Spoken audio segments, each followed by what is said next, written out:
wabarakatuh. Perkenalkan, saya Ria Mahendra dari HPI 6B dengan NIM 232131051. Saya akan menjelaskan sedikit resume materi perkuliahan mata kuliah dalam transgender yang diampu oleh Bapak dosen Bapak Dr. Muhammad Julianto, SHG, MAG. Semoga video ini bermanfaat bagi kita semua, khususnya dalam memperdalam pemahaman kita mengenai hubungan antara hak asasi manusia dan isu gender dalam konteks hukum, sosial, dan budaya. Baik, langsung saja kita masuk ke materinya. Pertama, pengertian dan prinsip-prinsip HAM. Hak asasi manusia atau yang biasa kita singkat sebagai HAM adalah hak fundamental yang melekat pada setiap manusia sejak lahir. Sebagai anugerah Tuhan Yang Maha Esa, HAM bersifat universal, tidak dapat dicabut, tidak dapat dipindah tangankan, dan wajib dihormati oleh negara serta setiap individu tanpa terkecuali.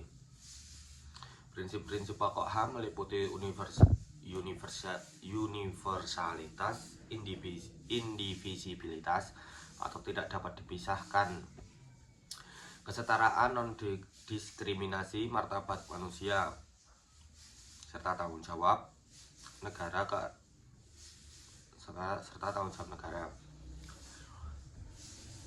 Pengertian gender dan perbedaannya dengan jenis kelamin.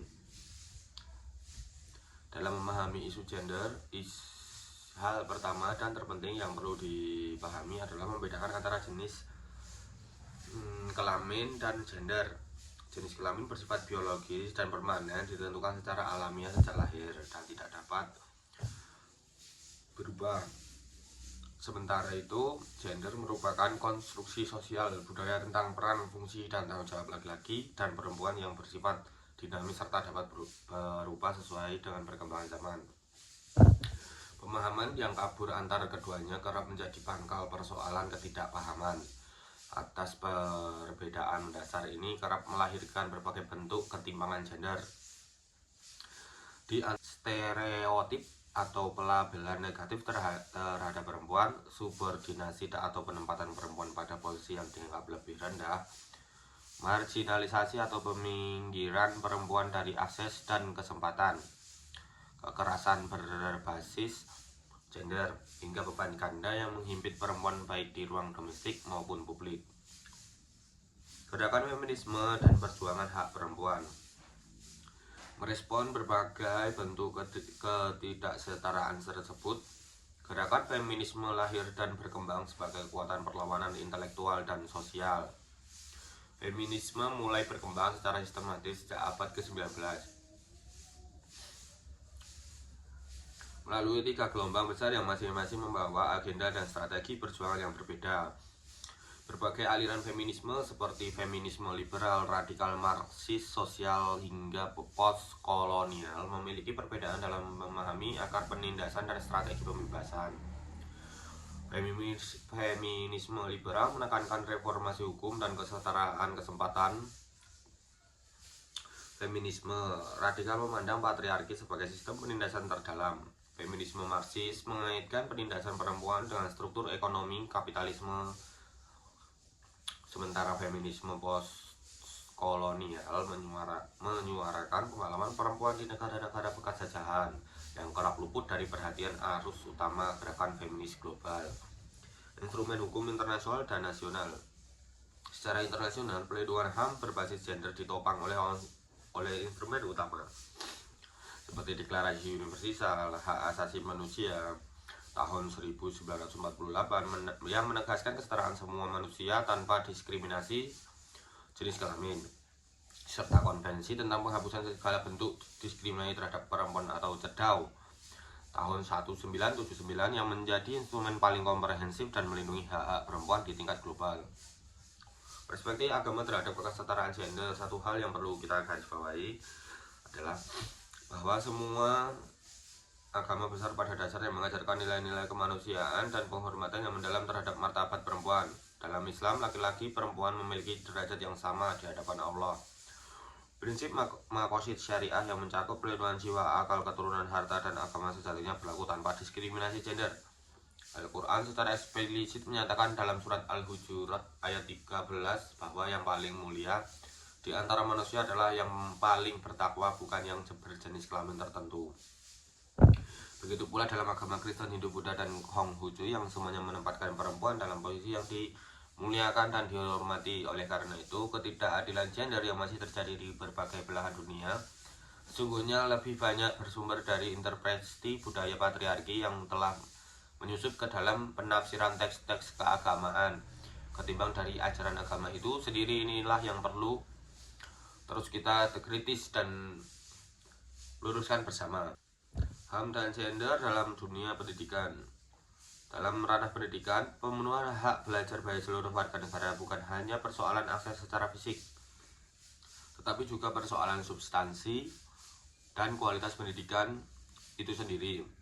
Masih ditemukannya bias gender dalam materi ajar dan representasi yang timpang dalam buku teks menjadi persoalan serius yang kerap luput dari perhatian. Data menunjukkan bahwa laki-laki mendominasi peran publik dalam buku teks sebesar 75% berbanding perempuan yang hanya 25%. Kondisi ini secara tidak sadar membentuk persepsi siswa sejak dini bahwa ruang publik adalah dominan laki-laki. Kesetaraan gender dalam politik. Kesetaraan gender dalam dunia politik merupakan persyaratan mutlak bagi terwujudnya demokrasi yang benar-benar inklusif, representatif, tanpa keterlibatan perempuan yang bermakna dalam proses pengambilan keputusan. Kebijakan publik yang dihasilkan akan cenderung mengabaikan kebutuhan dan kepentingan setengah dari jumlah penduduk negeri ini. Oleh karena itu diperlukan reformasi serius di internal partai, kebijakan afirmatif yang substansial, serta transformasi budaya politik yang lebih terbuka dan menerima kepemimpinan perempuan. HAM dan gender dalam kehidupan keluarga. Keluarga sebagai unit terkecil dalam masyarakat idealnya menjadi ruang pertama dan utama bagi pemenuhan konsep keluarga demokrasi yang dicita-citakan oleh para pemikir gender menghendaki relasi yang egaliter antara semua anggota keluarga. Dalam model ini pengambilan keputusan dilakukan secara partisipasi dan musyawarah. Beban domestik dipikul bersama haknya secara penuh. Penegakan undang-undang PKDRT dan sosialisasi hukum yang menjangkau hingga ke tingkat akar rumput menjadi instrumen penting untuk mewujudkan cita-cita keluarga demokratis ini. HAM dan gender dalam kehidupan sosial budaya. Dalam kehidupan sosial budaya, HAM dan gender saling berkaitan erat, tidak dapat dipisahkan satu sama lain. Konstruksi patriarki yang tertanam dalam budaya menempatkan perempuan pada posisi subordinat melalui proses internalisasi nilai-nilai yang berlangsung sejak masa kanak-kanak, sehingga ketidaksetaraan gender seolah tampak sebagai hal yang wajar dan alamiah, padahal sejatinya merupakan produk sosial yang dibentuk dan dapat diubah. Mansur Faki, seorang pemikir gender terkemuka Indonesia, mengidentifikasi lima manifestasi utama ketidaksetaraan gender yang saling memperkuat dalam sistem sosial, yaitu stereotip atau pelabelan negatif, subordinasi atau peminggiran peran perempuan, marginalisasi dari akses ekonomi dan politik, kekerasan berbasis gender, serta beban ganda. Kelima manifestasi ini beroperasi secara simultan dan saling mengukuhkan satu sama lain. Oleh karena itu, upaya mewujudkan HAM berbasis gender tidak bisa hanya berhenti pada perubahan hukum formal, tetapi harus menyentuh perubahan pola pikir masyarakat. Perlindungan kelompok rentan, perempuan, disabilitas, dan anak. Perempuan, penyandang disabilitas, dan anak. Perempuan merupakan kelompok yang menghadapi ketentuan berlapis, yakni rentan karena gendernya, sekaligus rentan karena kondisi disabilitasnya atau usianya.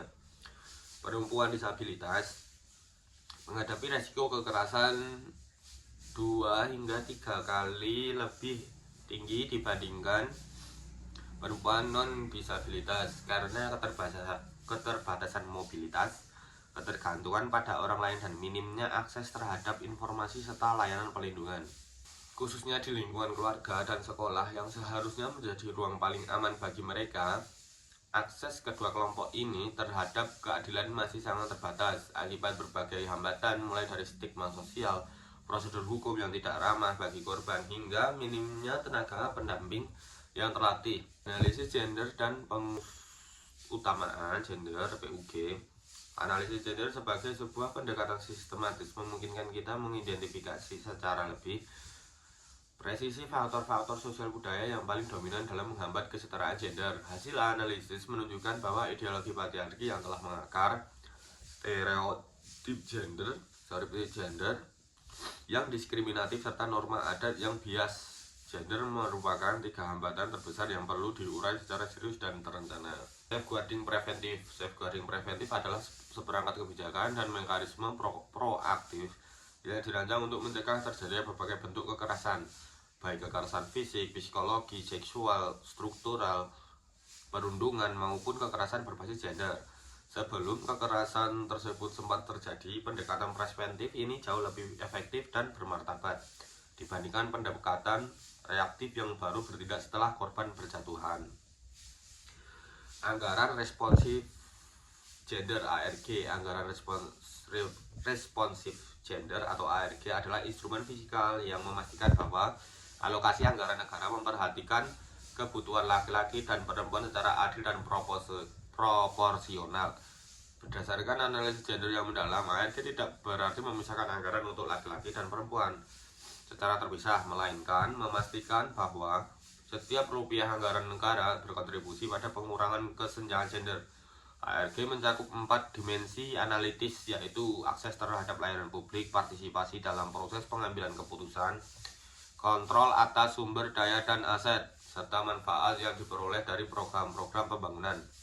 Baik, demikianlah yang dapat saya sampaikan mengenai resu materi perkuliahan HAM dan gender pada kesempatan kali ini. Semoga paparan yang singkat ini dapat memberikan gambaran yang memadai mengenai betapa pentingnya memahami keterkaitan antara hak asasi manusia dan isu gender dalam konteks kehidupan berbangsa dan bernegara. Kita memanusiakan manusia secara penuh dan utuh, tanpa pengecualian dan tanpa diskriminasi. Apabila terdapat kekeliruan dalam penyampaian materi ini, saya memohon bimbingan dan koreksi dari Bapak dosen serta rekan-rekan sekalian. Kurang lebihnya saya mohon maaf yang sebesar-besarnya. Billahi taufik wal hidayah. Wassalamualaikum warahmatullahi wabarakatuh.